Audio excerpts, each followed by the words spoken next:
ഓച്ചിറയിൽ ജനജാഗ്രതാ സദസ്സ് സംഘടിപ്പിച്ചു. Pillar elevated highway നിർമ്മിക്കണമെന്ന് ആവശ്യപ്പെട്ടാണ് സദസ്സ് നടത്തിയത്.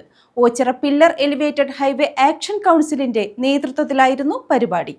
കേന്ദ്ര സർക്കാർ പില്ലർ എലിവേറ്റഡ് ഹൈവേ പ്രഖ്യാപിച്ചിട്ടും തുടരുന്ന വൻമതിൽ നിർമ്മാണ പ്രവർത്തനങ്ങൾക്ക് താക്കീത് നൽകിക്കൊണ്ടാണ് Ochira pillar elevated highway action കൗൺസിലിന്റെ നേതൃത്വത്തിൽ ഓച്ചിറയിൽ ജനജാഗ്രതാ സദസ്സ് സംഘടിപ്പിച്ചത്.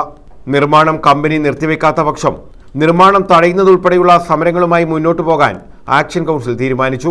ജില്ലാ പഞ്ചായത്ത് അംഗം നജീബ് മണ്ണേൽ ജനസദസ്സ് ഉദ്ഘാടനം ചെയ്തു. പില്ലർ എലിവേറ്റഡ് ഹൈവേയുടെ പുനഃസ്ഥാപിക്കും അങ്ങനെയുള്ള രീതിയിൽ തുടർന്ന് പണി ആരംഭിക്കും എന്നത് ഉറപ്പു തന്നതാണ് നൂറുകണക്കിന് ആൾക്കാരുടെ വീട്ടിൽ.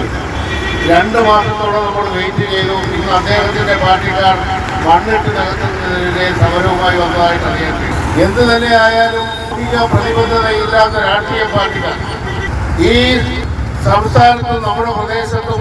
ആക്ഷൻ കൗൺസിൽ ചെയർമാൻ മെഹർ ഖാൻ ചേന്നല്ലൂർ അധ്യക്ഷത വഹിച്ചു.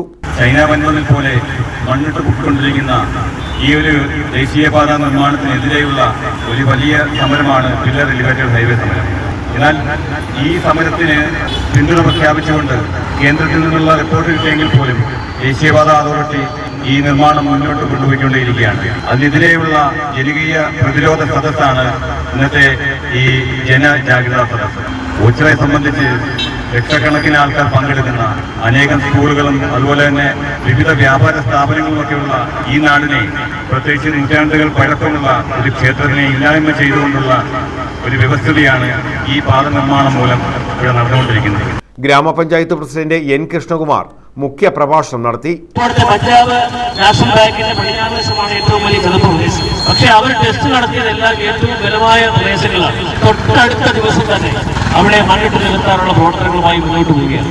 അപ്പോ ഇതിന് പിന്നില് ഒരു ദുരൂഹതയുണ്ട് എന്ന് പറയുന്നതിൽ യാഥാർത്ഥ്യമുണ്ട്.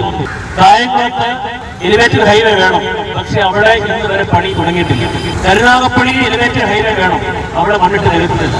പക്ഷേ എന്തുകൊണ്ട് ഓച്ചിറയിൽ നികത്തുന്നു എന്നതിനെ കുറിച്ച് നമ്മൾ ആധികാരികമായി ഒന്നും കൂടി ചിന്തിക്കേണ്ടത്. കൃഷ്ണപുരം ഗ്രാമപഞ്ചായത്ത് പ്രസിഡന്റ് ജെസി കോശി, കബീർ എൻസൈൻ, അയ്യാണിക്കൽ മജീദ, രാജിമോൻ, നവാസ് വലിയവീട്ടിൽ, മഹമ്മൂദ്, മനു ജയപ്രകാശ്, നൌഷാദ്, സുഭാഷ് ഗുരുനാഥൻ തറയിൽ, മുബാഷ്, സൈറിസ് കുറ്റിയിൽ, KS പുരം സത്താർ, സുനീർ തുടങ്ങിയവർ പങ്കെടുത്തു. News bureau, Ochira.